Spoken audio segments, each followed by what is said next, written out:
So the ego drama we'll talk about here is that you think you know better than God. And many people will immediately upon hearing this say, oh no, I don't. And in a sense you're right. You don't think you know better than God, but your ego does. And the fallen beings do. And many people on earth do, who are identified with their egos. So I think it's wise to have a certain sense of humility or realism, because I think back on my path. I found the Ascended Master teachings back in 1984, 83, and when I think back, I can see how insecure I felt back then. In general, I felt insecure about life in general, but I also felt insecure about Ascended Master teachings and a spiritual path, because I wanted to be a good student. So I didn't want to make any mistakes. I didn't want to seem like I was lacking. So I very quickly studied enough Ascended Master teachings, learned enough about Ascended Master teachings, talked to other people, that I felt I had a basic grip of what the Ascended Master teachings are about, what the spiritual path is all about.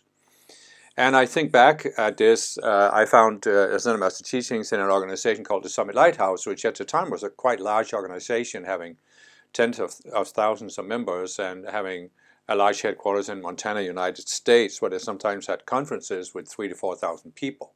I mean, every summer they had a big conference there, and there were often 3,000 to 4,000 people there. So, so it was a large organization, and I remember I followed a pattern that was very typical for people, because in the summit there was this very clear focus on we were giving these decree services where we would decree together, and by being together it would multiply the effect of the decrees, and we were doing this to help the Ascended Masters change the world, basically, manifest Saint Germain's golden age and so forth. And I'm not in any way trying to criticize that or say it wasn't valid, but what I'm trying to point out here is I found the Summit Lighthouse, I studied the teachings, and the teachings were vast and they were complex. The language that the Masters used back then was much more complex. So it wasn't that easy to understand the teachings, but I very quickly, within a couple of years, 2 or 3 years, I came to feel, had a basic grip of the teachings of the Ascended Masters, and now I clearly saw, that's why I moved from Denmark to Montana to be part of this community and give all these decree services, that I just needed to focus on giving all these decrees. And I followed that for about 5 years, and what I'm trying to say with this is that most people in the summit, they hadn't studied the teachings in depth. They came to a point where they thought they had a basic grasp of the teachings, and then they just focused on giving all these decrees, or perhaps being on staff, working for the organization, whatever. But I'm just saying, I did not fully understand the teachings. I look at myself today, this is now what, 30 years later or something? More than 30 years later, I still don't understand the teachings. How could I? I am in embodiment on a very dense planet called Earth. How could I possibly believe I understand fully the Ascended Master teachings? I have a better understanding than I had back then, but this just shows you how incomplete it was back then, rather than how good it is today. So I'm just trying to say here that the Ascended Masters are giving us a certain view of the world and our position in it. So we are here. Below us are the fallen beings who are trying to pull us into duality, pull us into being trapped in the ego. And then above us are the Ascended Masters who are trying to pull us up. And the Ascended Masters only have one desire, and that is to free us from our egos, from the duality consciousness, the sense of separation. And the fallen beings, of course, only have one desire to keep us stuck in it. But what is the biggest hindrance for the Ascended Masters in helping us? It is that we think we know. We already know. We have a basic grip, and therefore we are not listening. It's not just that we aren't listening to the outer teachings, but we are not listening to the directions we get from within. So why is that important?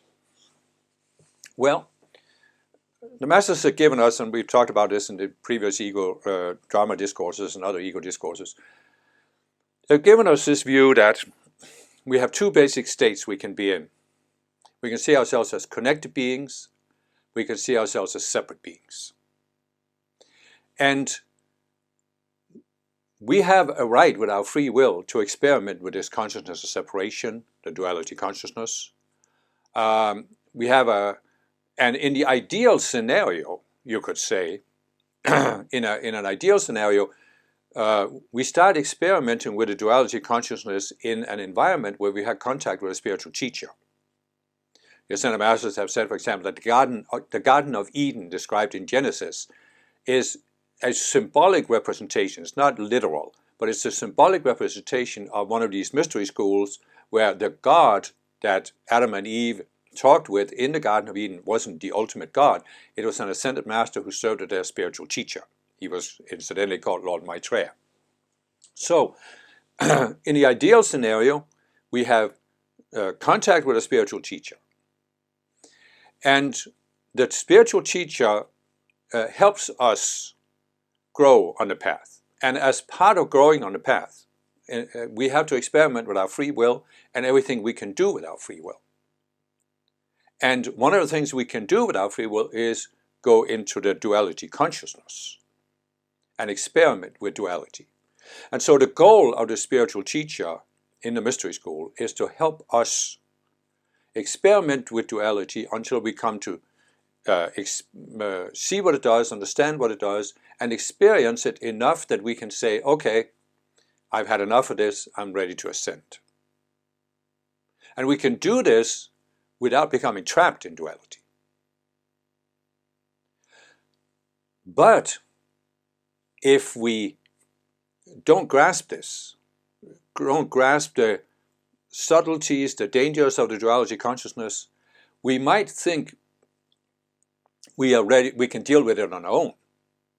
And what can happen then is that we go into duality, we become trapped in duality. And here's why it is important, as I said, to listen to Ascended Masters. As I've explained in several other videos, the Creator, contrary to what the fallen beings would like us to think, wasn't stupid, didn't make a mistake by giving us free will. It knew what could happen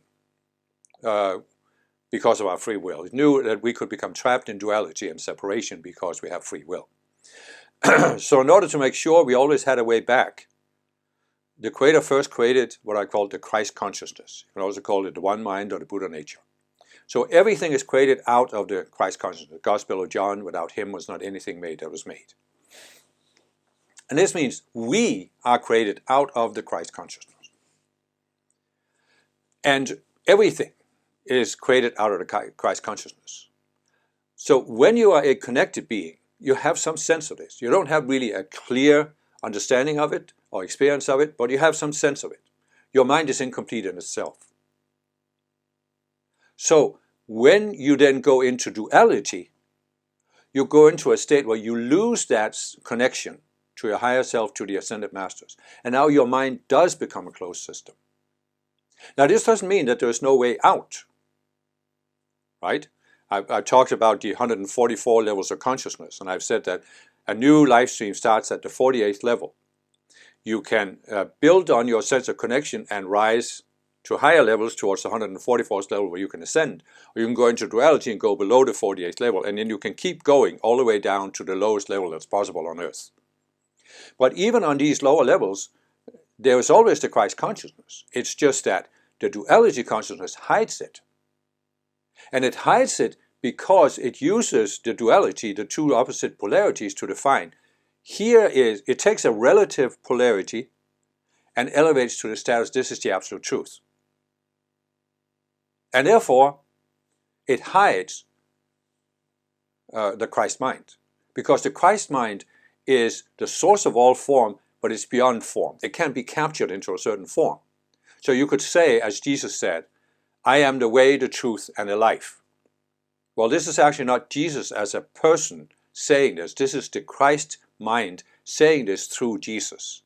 The Christ mind is the way, the truth, and the life. But what the duality consciousness does, it takes a relative truth that is in opposition to another dualistic polarity, and it elevates to that status and saying, this is the truth. This is the absolute truth. And then your mind becomes a closed system. You're unreachable for the Christ mind. But even if you go to the very lowest level of consciousness possible on earth, the Christ mind is still there. You can still reach for the Christ mind if you are willing. But see, here's the trick. In order to reach for the Christ mind, what you have to do, you have to admit that you don't know everything, that you don't know better than the Christ mind, that your ego doesn't know everything and can't define reality. You have to recognize that your mind has become a trap for you,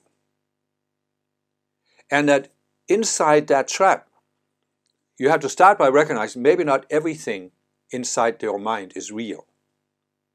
And therefore, you are willing to reach for something outside your mind that is real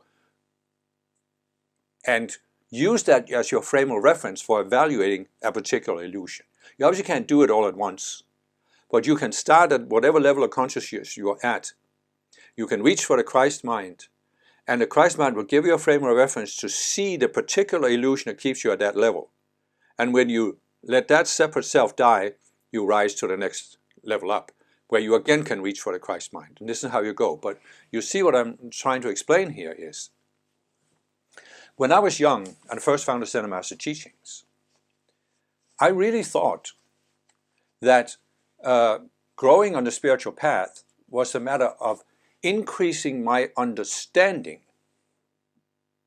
my intellectual, linear, logical, rational understanding of the spiritual side of life and the spiritual path. So in other words, you could say, to give a visual illustration, I thought there's a certain amount of knowledge I have right now. I realized I didn't have the full knowledge of the spiritual path, but there's a certain amount of knowledge I have right now. And if I just read this book and the next book, I will expand the amount of knowledge I have, and it will come to a point where now I understand the basic dynamics of the path.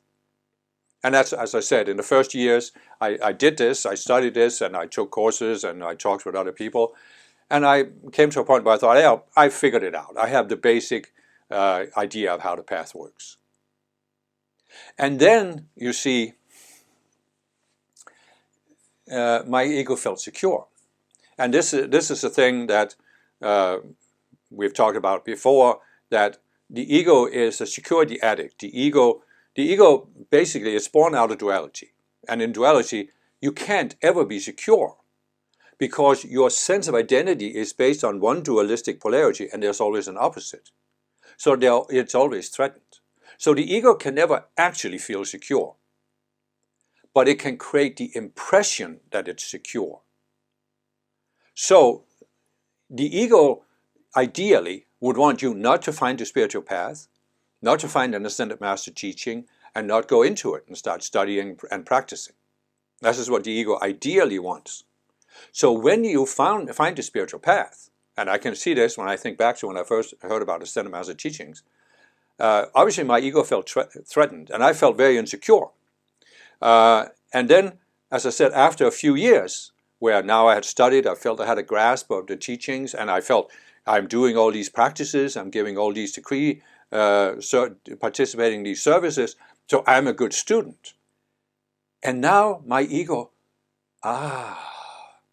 now I can relax, because now he thinks he's reached a certain level, and he doesn't need to reach beyond it. And you see, this can happen at any point on the spiritual path. And I've seen this. I've seen these people who have been on the path for decades. And it came to a point where they felt like, I've figured it all out. I don't need to listen anymore. That meant they didn't really listen to the outer teachings. For example, I remember in the early 1990s, the Ascended Masters in the Summit, through the Summit Lighthouse, through Elizabeth Clare Prophet, there was a shift in their dictations, where before that they had been very focused on world conditions and us helping to change the world. And then all of a sudden they shifted, and now they started talking about that the next phase we need to go into was to work on our psychology. And I had many dictations where I talked about this, and I can look back at this time, and I can see that there were quite a few students who made that shift and who listened to what the Master was saying, started going to therapy, various forms of therapy, and working on their psychology. But there was also a fairly large percentage of the students who just flat out ignored it, because they thought that we don't need that. We've been in teachings for so long, we've given so many decrees. If you just give enough violet flame, it's going to dissolve the psychology, and we don't need to worry about that. And there was a very, very clear division. And you could see that the people who actually listened to what the Masters were saying and used therapy, they grew tremendously in the years after. But the others didn't. They just stood there. You know, they had reached a plateau and they stayed on that plateau. So this is at the very personal level. So get back to what I was really trying to say here. Once we are in duality, once we're in separation, and even, you know, above the 48th level when we start climbing out of duality, what's the only way to grow on the spiritual path? How do you get from one level to the next on the 144 levels? All the way up to the 144th level, there's only one way to grow. And that is, you recognize you don't know everything at your current level of consciousness. There is a higher level of consciousness. But you cannot, from inside your mental box, because your current level of consciousness always forms a certain mental box, you have a certain sense of self at that level, you cannot see what you need to see in order to go to the next level. You can only see that by reaching for the Christ mind. And the Christ mind isn't just an outer teaching from your Ascended Masters, it's also your direct inner contact with your Ascended Teacher and your higher self. But what I'm saying is, what keeps us trapped at any level is really the consciousness of Antichrist. And the only way to overcome the illusion, because the consciousness of Antichrist has no power over us other than that we believe in an illusion and therefore keep ourselves at a certain level. So the only way to overcome that is to reach for the Christ mind, because that's the only way to see the illusion. Listen to what I'm saying here. This took me a long time to get this. I know it's not easy, but you have to keep turning it over in your mind. You cannot use the duality consciousness to see the unreality of the duality consciousness. You can only see the unreality of duality by reaching for the Christ mind. And if you are not willing to do this, you will stand still at a certain level, because your ego will make you think you already know everything. You don't need to listen to the outer teaching, really, because you already figured out what the outer teaching is about. And I have met Ascended Master students, and I can also see it in myself when I was younger. You know, your ego has a tendency to think that it has figured out how the teachings work, and you're just not really listening to what the Masters are saying. And if the Master said something that contradicted the way you look at the path, you would reject it. And I've seen people do this. I mean, I remember in the Summit Lighthouse, in the early 1990s, there were some students that began to say that, oh, Elizabeth Clare Prophet had lost her mantle as messenger. She was no longer taking real dictations from the Ascended Masters, and therefore we could ignore this psychology and various other things. And I've seen people do the same to me. So I'm just saying, the ego always has an excuse for ignoring what comes from the Masters from your outside of yourself, because it can put it into its worldview and interpret it. But the more important thing is to realize that the ego also blocks your intuition. So I'm telling you something is clearly coming from the outside. And I'm not saying you should listen to everything I say and believe everything I say. What I'm saying is, if you really want to go on a path, you have to sharpen your intuition. But in order to get accurate intuition, you have to be neutral. You have to be in a neutral state of mind. And if you are allowing your ego to make you think you know everything, you are not neutral. I can look back at myself and see many times I wasn't neutral because I wanted to maintain this sense of security that I was a good student and I had a path figured out. And so again, I'm not saying that you have to let go of your present understanding of the path all in one big event, but I'm just saying you have to be willing to always reach beyond your current understanding, always listen for what comes to you from within, always look at the outer teachings, and you have to basically develop this ability to sense vibration, because you can come to a point where you can sense, here's a resistance in me. You're reading an idea from your ascended masters, for example, or you are getting an intuitive insight, and your outer mind, your analytical mind, starts analyzing, starts coming up with arguments, starts saying, you don't need to worry about this doesn't really apply to you, maybe it applies to other people, or you don't really have to implement it this way. You see what I'm saying? You can come to where you can sense this, opposition from within. And that's when you have to be then really careful and look at what is the opposition. It's a separate self, of course, so you can actually use it against your ego. And this is a really important point to come to on the path, where you realize that the ego is in an existential dilemma. It wants to control you, but it also wants to stay hidden from you. And it's difficult to do both. So when you come to the point where you sense this resistance from the ego and you're willing to look at it, what's the belief behind it, and expose the separate self, then your ego doesn't know what to do, because it can't stop itself from trying to control you. But on the other hand, if you're willing to look, every attempt to control you just means you expose an aspect of the ego, one of these separate selves, and let it go. And the ego loses control over you. So, but this is again done only by you reaching for the Christ mind. And so the fallen beings, of course, understand this dynamic. And they're doing everything they can to get the most mature spiritual seekers to shut off their intuition or have selective intuition. Because you can have a selective intuition in the sense that you are open to some intuitive insights, but you have certain overall beliefs or certain overall worldview you're not willing to question. So that means you can't get intuition about these things, and therefore you're kept, trapped at a certain level of the path.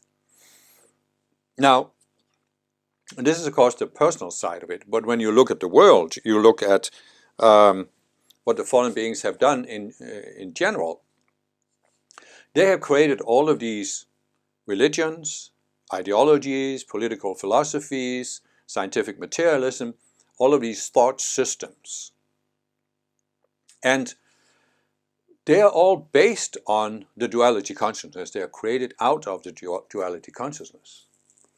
And they promote the very basic idea of the duality consciousness, namely that it's possible to use the duality consciousness to define some absolute truth. Communism is the absolute truth. Christianity is the only true religion. Scientific materialism is the only way to know reality.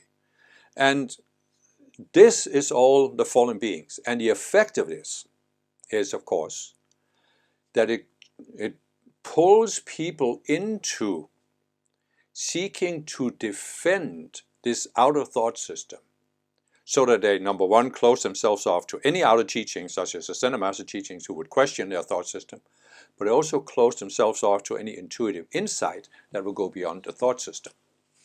I remember back when I was 18 years old, I moved away from home to start at a university, and I encountered these Marxists that were absolutely convinced that Marxism was the only truth, and that it was inevitable that there would be a communist Marxist takeover in Denmark, and the rest of the world, of course.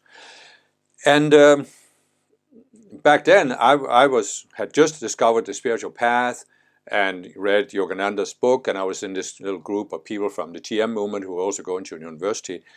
And so I remember, being so, in a way, fascinated by these people, because I, of course, my ego thought I was superior to them because I was open to the spiritual path, but also a deeper realization that my recognition of the spiritual path was really based on my intuition. But their recognition of Marxism was totally based on the analytical mind.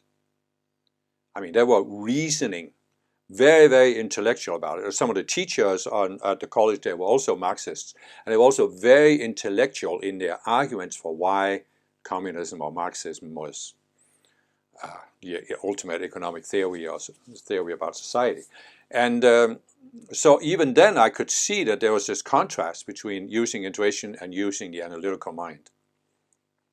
And as the masters have said, you know, the main feature of duality is that you can create a mental image in your mind, and you can use arguments to convince yourself that it's the ultimate truth. It's absolutely real. But it's just all arguments. There's no reality to it. They have no life in them. Let the dead bury their dead, as Jesus would say. Because it's all death. It's the death consciousness, the anti-Christ consciousness. And this has an important ramification on, and the masters have actually talked about it, as I talked earlier about the Garden of Eden being a symbol for one of the mystery schools of the masters.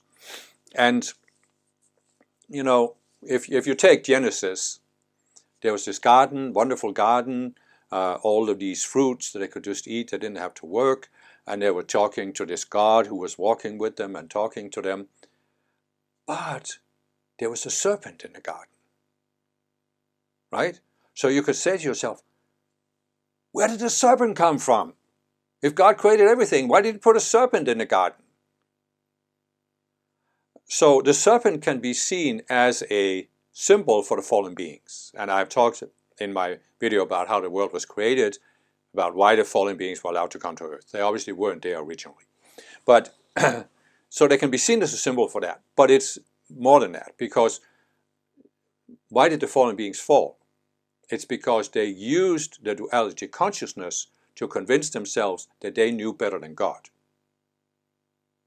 They created a fantasy in their own worlds. They convinced themselves that it was so real, that it was more real than what God had created. And therefore they became trapped in duality and are still trapped in duality. And so this is a feature that follows with free will. Because you could say we have the two states. You can see yourself as connected or separate. And in order to fully explore free will, you have to be able to go into separation.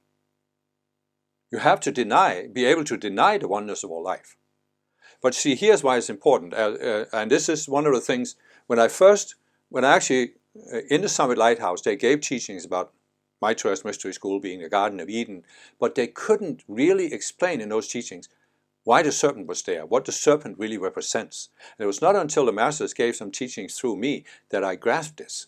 And so, you see, it ties in with what I explained in How the World Was Created, that our sphere that we are in is an unascended sphere. And there are 6 other spheres that came before ours that have ascended. And the reason why this is important is, in order to ascend, you have to give up using your free will as a separate being.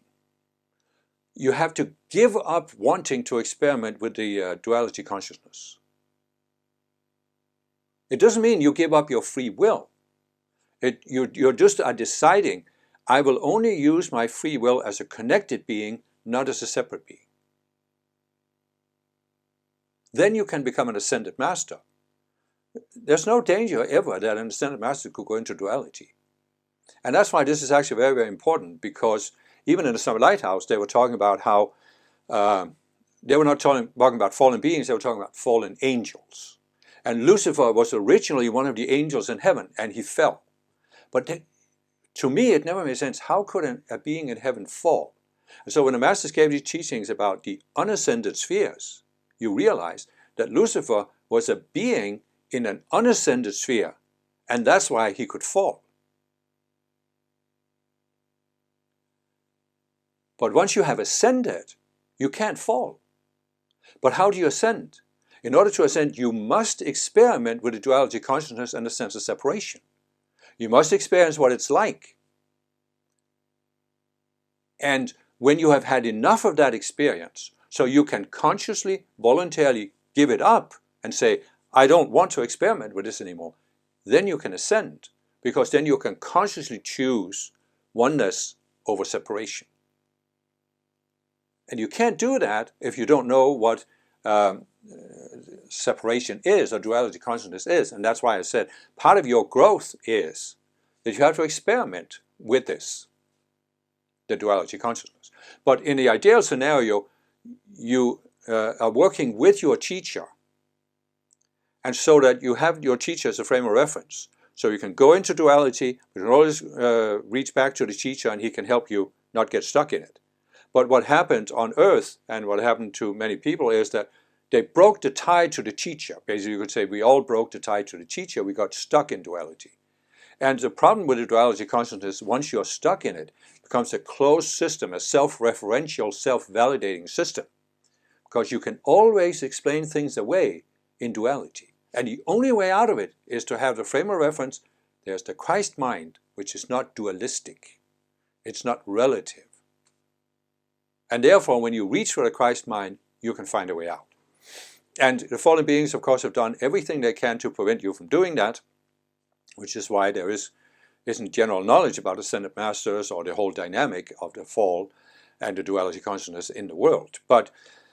And one of the ways they've done is, of course, as I said, create these thought systems and the epic struggle.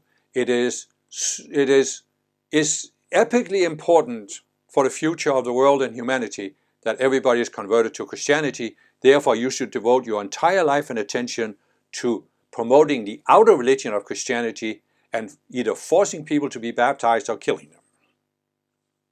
You can spend lifetimes engaged in the struggle, and you are doing nothing to free yourself from the duality consciousness, because it's all created in the duality consciousness.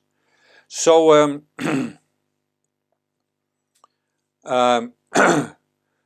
back to the Garden of Eden analogy. The serpent in the Garden of Eden represents the duality consciousness. You take what is said in Genesis.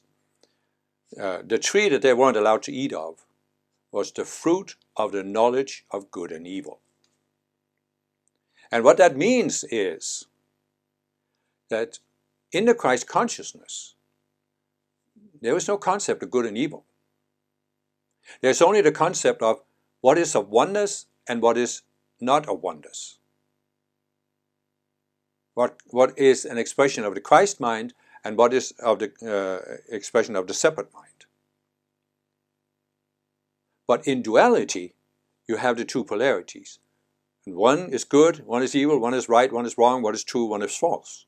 And there's the value judgment that something is good. In the Christ mind, there's no value judgment. There's just, that's why Jesus said, judge not after appearances.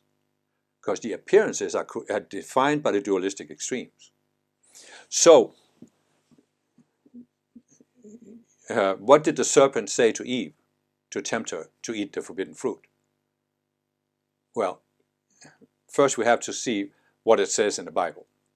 God had told Adam and Eve that if they ate of the forbidden fruit, they would surely die. What? Did God lie to Adam and Eve because they ate the fruit and they didn't die, they were cast out of paradise? No, but see, you look at the symbolism. Right now, you have a certain sense of self. You are at a certain level of consciousness. What does it take for you to rise to the next level of consciousness or go down to the level below? Well, it basically takes that your current sense of self dies and you're reborn into a new sense of self that's either a step up or a step down. But you see, in order to grasp what that means, you have to realize that self-awareness has two aspects. There's self and there's awareness. So right now, you have a particular sense of self That's the self part. But you're also aware. You're conscious. That's the awareness part.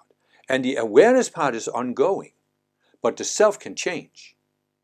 So in other words, let's say you're at the 60th level of consciousness. You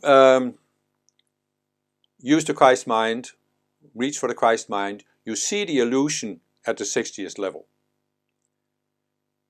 And in a sense, by seeing that illusion, you are letting the self that corresponds to the 60th level of consciousness die. Your sense of self dies. But you may not be aware of this because you have the ongoing awareness. So you are instantly reborn into the sense of self that corresponds to the 61st level of consciousness. But if you're not really paying attention, you don't see it. You're just shifting into the new sense of self. Now you're looking at the world that way. The same when you go down.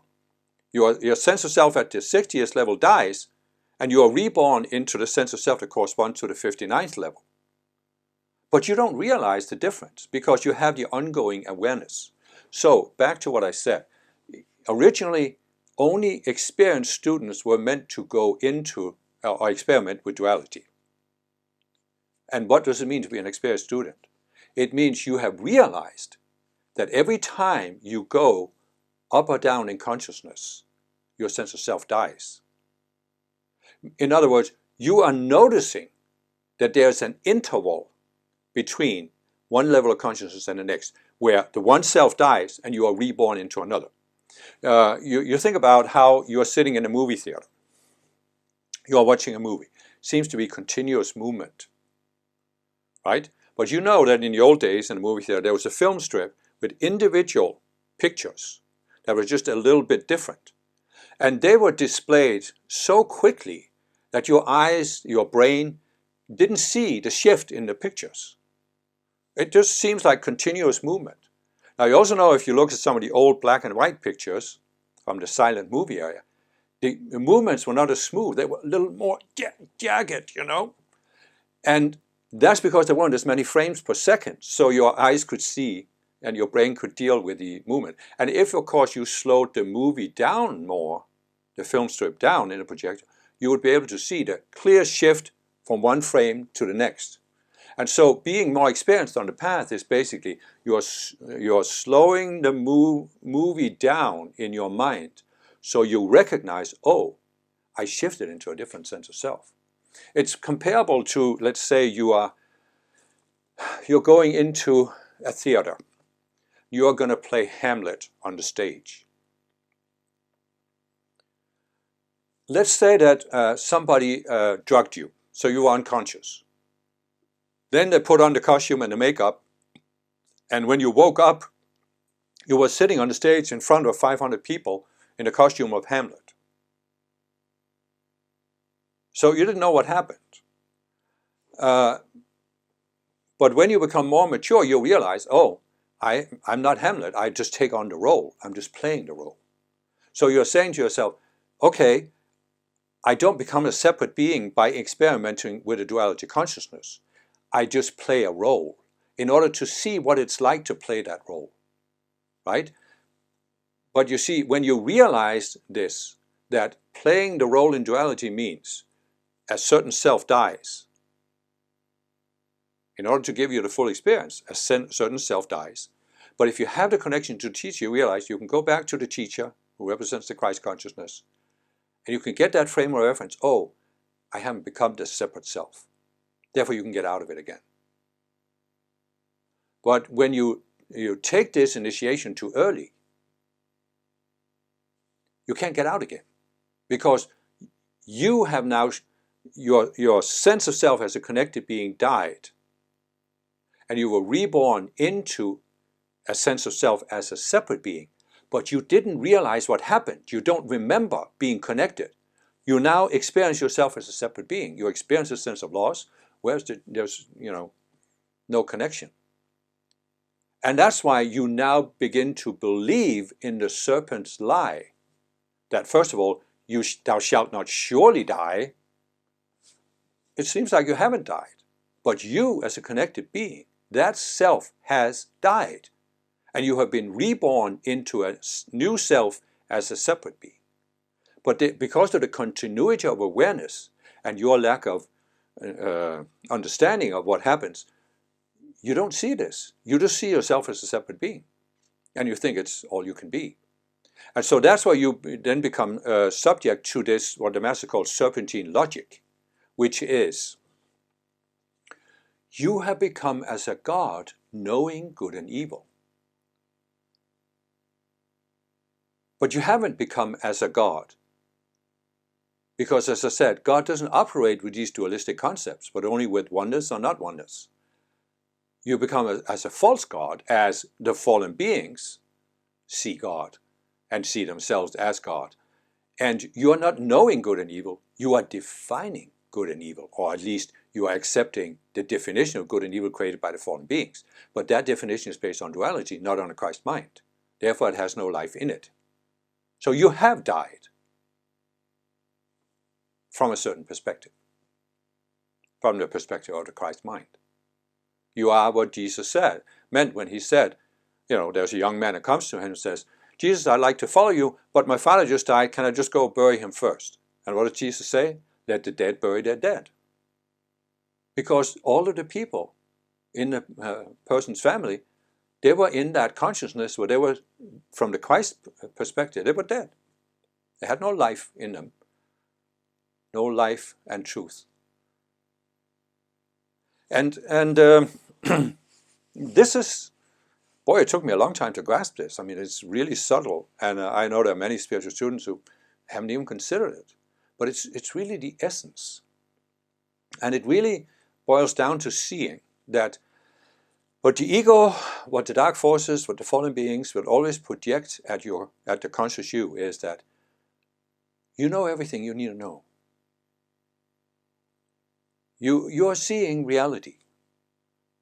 You know better than God. You know better than the ascended masters. You know better than your higher self. You, little you, separate you, you know better.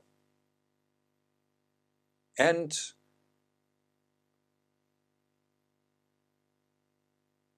when we haven't seen this, it's like we are taking one step forward and two steps backwards. I remember there was this joke when I was a child. They said it was a really icy night. And there was a man who came home and he said to his wife, boy, it was so icy out there. Every time I took one step forward, I slid two steps backwards. And his wife then says, well, how did you get home then? He said, well, I finally figured out. I turned around and walked backwards. Oh, walked away from home. I walked the other way. He didn't walk backwards. Walked the other way. So he took one step away from home, he slid two steps towards home, and he got home. And in a sense, that's what you have to do with a Christ consciousness. You have to find some way to turn the tables on your ego, as I said, and realize it doesn't know everything. In fact, it knows nothing. There's this old British comedy series called Fawlty Towers, where they have a Spanish helper at this hotel. John Cleese is the hotel owner. And there's without going into too much detail, but there is a one where Manuel says, I know nothing. And that's what you have to realize about the ego. The ego knows nothing. Nothing real. But of course it projects, and the fallen beings project, they know everything. And as long as you believe this, you are going to be pulled into one of these epic dramas of the fallen beings, where the fallen beings are saying, we know better than God that Christianity is the only true religion. And therefore, it is epically important that Christianity becomes the only religion on earth by destroying all the others. Or communism, or scientific material, whatever it is. And you can very easily get pulled into this. And in fact, you could use Ascended Master teachings and create an epic drama out of Ascended Master teachings that we're here to save the world for Saint Germain. Whatever that means for you individually. I certainly remember being in the Summit Lighthouse, moving to the United States, I was really enthusiastic about giving all these decree services, and it was very powerful to be around with 300 or 400 people, and we were decreeing together, and I thought it was great. And I'm not saying it wasn't valid, but I'm just saying, for me, I turned this into an epic drama in the sense that I said, it is so important that I give all these decree services. I don't have time to look at my psychology. I don't need to look at my psychology. And it was only when I gave that up in the early 1990s when the master started talking about psychology that I actually really started growing. Because I started resolving things instead of just covering them over by giving all these decrees. I mean, I felt great. I felt, when you invoke that much spiritual light, it's like you feel empowered. I mean, you're almost like on steroids where you can run faster, and it felt great, but it didn't resolve any psychology. So I was growing in the sense that I was resolving misqualified energy, but I wasn't resolving psychology. So I wasn't really going from one level of consciousness to the next. And so all I'm just saying with this is that the projection, the most subtle projection, and this is where you can hear the slithering of the serpent, is that you know everything. And therefore you don't need to listen to an outer teaching or your intuition. But you don't. Because if you did, you'd be ascended. Hello? Just check yourself. Pinch yourself. Does it hurt? Am I still in a physical body? And you don't know everything. So what do you need to do to reach for no more? To see what you don't see? Reach for the Christ mind. It is the only way. The ego and the fallen beings will want you to believe. And this is what I said, I believed in the beginning. But with my outer rational linear mind, I could figure out what the spiritual path is about. But you can't. You have to experience the Christ mind in order to get the frame of reference. In order to do that, you have to realize that your mind is not complete, it's not a closed system. And you have to step outside, you have to reach for, have to find some way to neutralize this sense that, I got it all figured out. As I said, if you had it all figured out, you would not be an embodiment on earth. Guaranteed.